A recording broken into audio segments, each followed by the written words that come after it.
But almost everywhere, and this has certainly been the case virtually everywhere I've worked, and I've had like 50 jobs, if you go above and beyond the call of duty in an awake and intelligent way, interpersonally, socially, with regards to the diligence of your work, with regards to the truth of your attitude and your courage and all of that, that will work.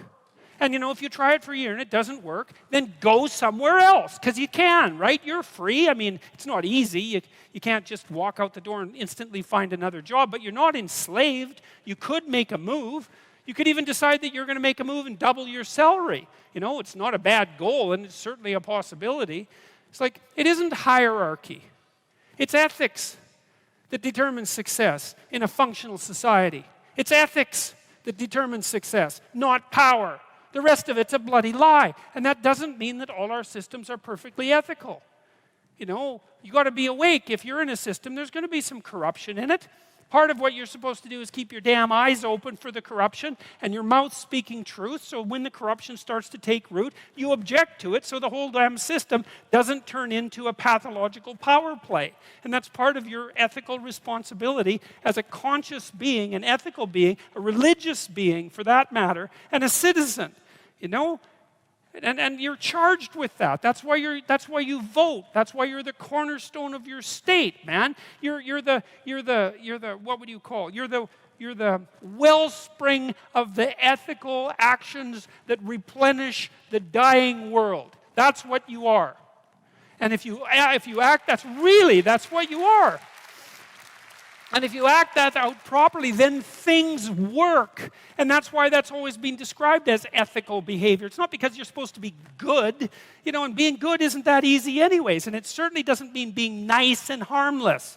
It's not an easy thing to be good. You have to be tough as a damn boot to be good, because you have to stand your ground when you need to stand your ground, and you have to be able to say no when it's time to say no, and you have to mean it. And so then you have to think and plan strategically so that when you're going to say no, you can mean it and it will stick. And that takes a certain amount of integrated malevolence, I would say. And once it's integrated, it's not malevolence, it's strength. It's strength of character. It's the ability to stand your ground. And you have to cultivate that.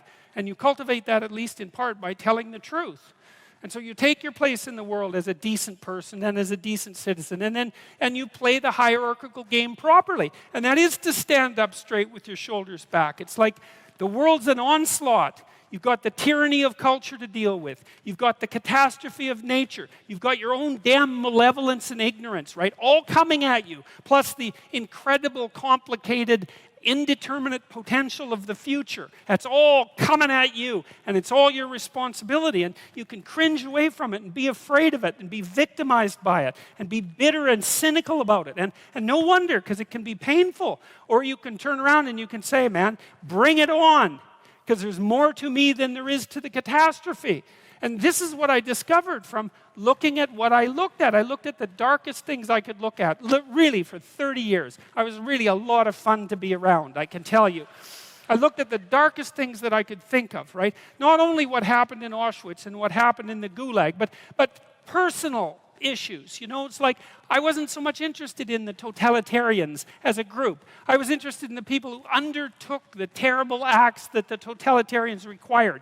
The people who, I was just rereading Ordinary Men, and it was a story about a police battalion in Poland that trained ordinary policemen to take naked pregnant women out into the fields and shoot them in the back of the head. It takes a lot of training, by the way, before you can bring yourself to do that. And you aren't the same person by the end of it. It's pretty goddamn horrific. And I was trying to figure out, what would it be like to be that person? Because we are that person. And then what would it be like to not be that person, right? To refuse to do that, to not participate in that.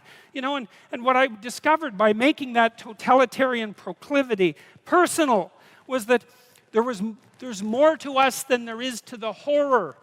As nature is, bent on our destruction, bad as culture is, tyrannical and bloody, back as far as you can look, as malevolent as you are in the darkest part of your heart, and that's plenty malevolent. the possibility that's within you that can well up, the courage and the truth and the ability and the skill and the willingness to set things right, if you are willing to set them right, is more powerful than all of that. And so it's so interesting. It was proof for me of an old saying I read from Carl Jung. It's an alchemical motif, instur qualinus inventur, which is what you most want to be found will be found where you least want to look, essentially. And it's so interesting because it means that if you're willing to turn around and to stand up, and stand up straight and face the darkness like fully, what you discover at the darkest part is the brightest light. And that's something that's so much worth discovering, because there's going to be terrible darkness in your life. And it's going to make you cynical and bitter. And it could easily be that you're just not looking at it enough. Because if you looked at it enough and you didn't shy away and you brought everything you had to bear on it, you'd find that there was more to you than there was to the horror. You know, I watched my father-in-law. I'll end with this. And you know, you don't know, because you're not bringing your A game to the table with all that cynicism and bitterness and resentment and willful blindness and avoidance. Maybe you're playing at 60%. It's not good enough because there's too much of what's bad for 60% to be good enough. It's like you need 90% or 95% or 100%. When about 15, 20 years ago, my mother-in-law developed frontal temporal dementia, which I wouldn't recommend. You know, it's one of those degenerative neurological diseases like Alzheimer's, and those bloody things are like they're in the top echelon of awful. You know, you watch a person deteriorate before your eyes. It's a lengthy, lengthy death. And it was slow. And her husband, he lived in this little town that I grew up in, about 3,000 people. And he was quite a character, man. Everybody knew him. I bought him a Foghorn Leghorn t-shirt once, because that's kind of what he was like. He was loud and sort of bombastic, but he stood up straight, I can tell you. And he played the fool a little bit, mostly for the amusement of people, but he was no damn fool. And I always admired him and liked him. And the feeling was mutual, thank God, since I married his daughter. And, you know, he drank a lot with his crazy friends up in northern Alberta, and he wasn't at home a lot because he was working a lot. And you know, he was kind of a party animal about town, but a good businessman and a good man. And then his wife got sick, and they moved to another town. And, you know, he took care of her for like 15 years. It was unbelievable as she deteriorated, you know, and she got more desperate to have him around, and her love for him never went away. Even as she lost herself almost completely, she would always light up when he came into the room, you know. And he took care of her right till within weeks of her death. He had to finally put her in an old folks' home because he was no longer strong enough to lift her up from the chair.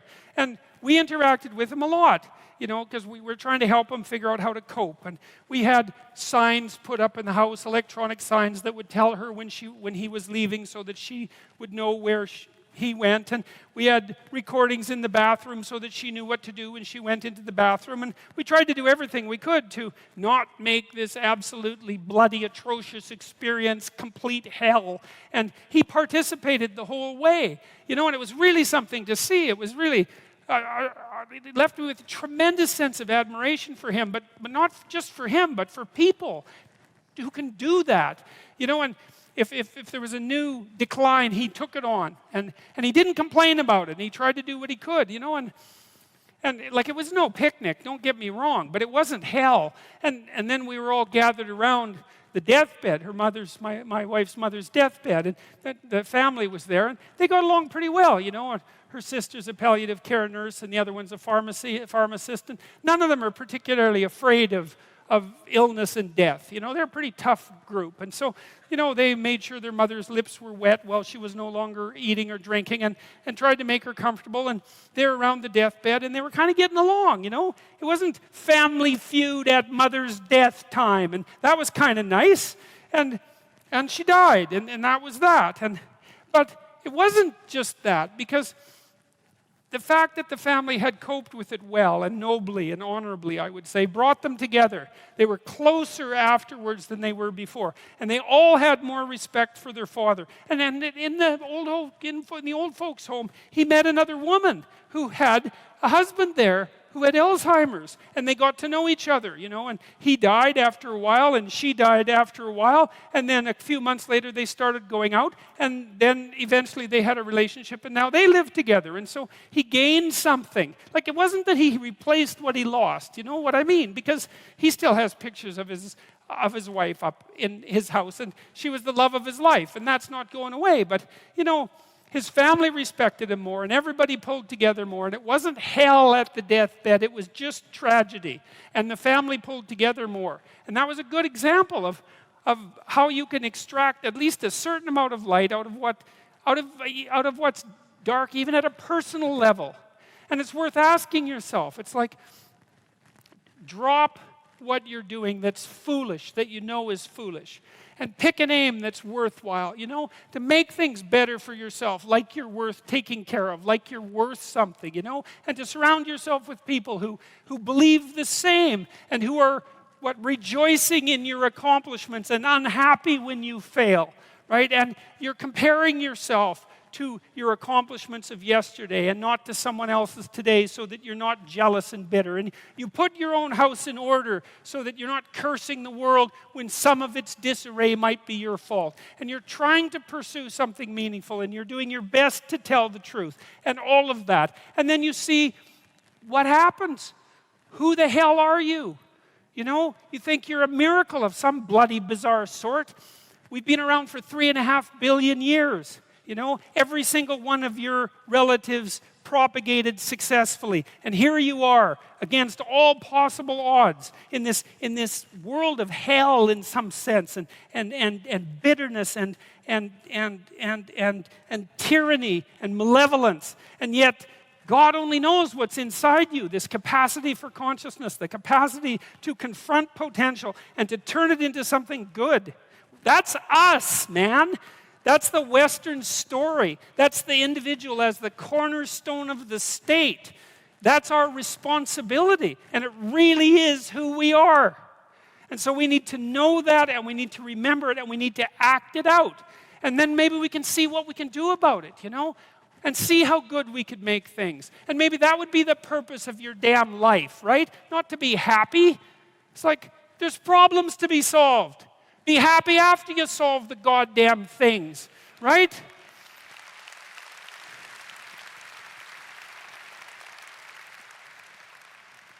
So I learned, because I looked at dark things, that I learned that the light was more powerful than the darkness as far as that I was concerned, and that people were capable, each of us, of remarkable things, and that we need to know that that's what we are. We're this consciousness that confronts potential with all its catastrophe.